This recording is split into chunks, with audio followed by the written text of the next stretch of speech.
17 জানুৱাৰী 2024 তাৰিখে মই সভাকক্ষত ঈশ্বৰৰ নামত শপত লৈ কওঁ যে মই ফুলবাৰী উচ্চ মাধ্যমিক বিদ্যালয়ৰ ছাত্ৰ একতা সভাৰ সাধাৰণ সম্পাদক হিচাপে দায়িত্ব গ্ৰহণ কৰিছোঁ।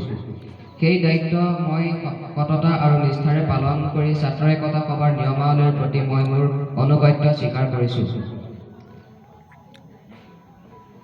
ফুলবাৰী উচ্চ মাধ্যমিক বিদ্যালয়ৰ ছাত্ৰ একতা সভাৰ সন্মান আৰু মৰ্যাদা অক্ষুণ্ণ ৰাখিম বুলি মই সভাকক্ষত সকলোৰে সন্মুখত প্ৰতিশ্ৰুতি দিছোঁ। জয়তু ফুলবাৰী উচ্চ মাধ্যমিক বিদ্যালয়, জয়তু ফুলবাৰী উচ্চ মাধ্যমিক বিদ্যালয়ৰ ছাত্ৰ একতা সভা। ধন্যবাদ।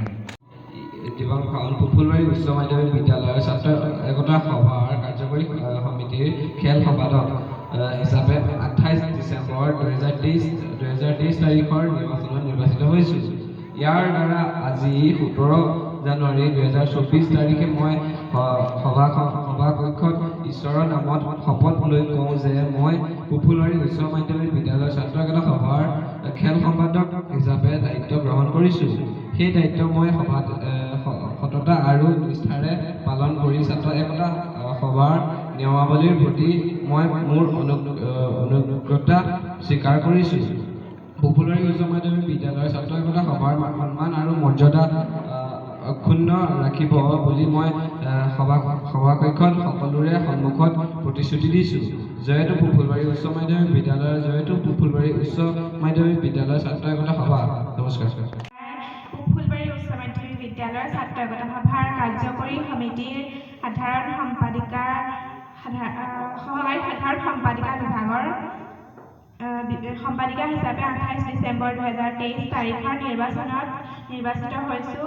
ইয়াৰ দ্বাৰা আজি 17 জানুৱাৰী 2024 তাৰিখে মই সভাকক্ষত ঈশ্বৰৰ নামত শপত লৈ কওঁ যে মই ফুলবাৰী উচ্চ মাধ্যমিক বিদ্যালয়ৰ ছাত্ৰ একতা সভাৰ সহকাৰী সাধাৰণ সম্পাদিকা বিভাগৰ সম্পাদিকা হিচাপে দায়িত্ব গ্ৰহণ কৰিছোঁ। সেই দায়িত্ব মই সততা আৰু নিষ্ঠাৰে পালন কৰি ছাত্ৰ একতা সভাৰ নিয়মাৱলীৰ প্ৰতি মই মোৰ অনুগত্য স্বীকাৰ কৰিছোঁ।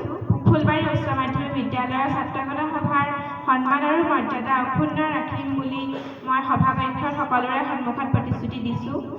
জয়তু ফুলবাৰী উচ্চ মাধ্যমিক বিদ্যালয়, জয়তু ফুলবাৰী উচ্চ মাধ্যমিক বিদ্যালয়ৰ ছাত্ৰ একতা সভা। ফুলবাৰী উচ্চ মাধ্যমিক বিদ্যালয়ৰ ছাত্ৰ একতা সভাৰ সহকাৰী সাধাৰণ সম্পাদিকা পদত শ্ৰীমতী শিখামণি বৰাই প্ৰাৰ্থিত্ব আগবঢ়াইছোঁ আৰু জয়যুক্ত হৈছোঁ। গতিকে মই ফুলবাৰী উচ্চ মাধ্যমিক বিদ্যালয়ৰ সকলো দিশত আগবঢ়াই নিবলৈ চেষ্টা কৰিম আৰু আগবাঢ়ি যোৱাটোৱে বিচাৰোঁ। এতিয়ালৈকে যিসমূহ কাম কাজ পিছ পৰি আছে, মোৰ নেতৃত্ব অনাগত দিনত মই কৰিবলৈ চেষ্টা কৰিম বুলি প্ৰতিশ্ৰুতি দিছোঁ। আৰু আজি যি আমাৰ শিল্পী দিৱস উপলক্ষে যি আমাৰ ছাত্ৰ একতা সভাৰ শপতবাণী হৈছিলে, তাত মই শপত গ্ৰহণ কৰিছোঁ আৰু সকলোখিনি কাম কাজ নিয়াৰকৈ চলাই নিম বুলি প্ৰতিশ্ৰুতি দিছোঁ। নমস্কাৰ। নমস্কাৰ, মোৰ নাম শ্ৰীমতী হাৰিয়া। ফুলবাৰী উচ্চ মাধ্যমিক বিদ্যালয়ত মই কৃষ্টি সম্পাদিকা হিচাপে সাধাৰণ নিৰ্বাচনত জয়যুক্ত হৈছোঁ।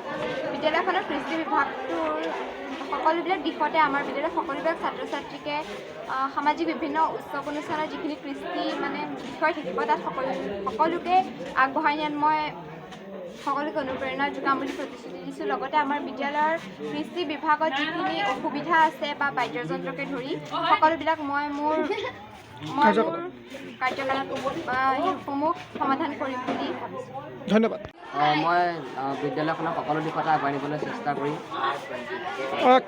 কি সমস্যা আছে তোমালোকৰ ফুলবাৰী উচ্চ মাধ্যমিক বিদ্যালয়ত? ছাত্ৰ একতা সভাৰ কি ওপৰত আলোচনা হৈছে আজি? বিভিন্ন আমাৰ বিদ্যালয়তো অসুবিধাটো বহুতেই আছে। খোৱা পানী নাটনিৰ পৰা ধৰি বিভিন্ন ধৰণৰ সমস্যাখিনি আছে, সেইখিনি আমি সমাধান কৰিবলৈ চেষ্টা কৰিম। ছাত্ৰ একতা সভাৰ পৰৱৰ্তী উদ্দেশ্য লক্ষ্য কি হ'ব? বিদ্যালয়খন ভালদৰে আগুৱাই নিয়া, সকলো ছাত্ৰ ছাত্ৰী শৈক্ষিক দিশটো আগুৱাই নিয়া, আমি সকলোখিনি চাইছোঁ।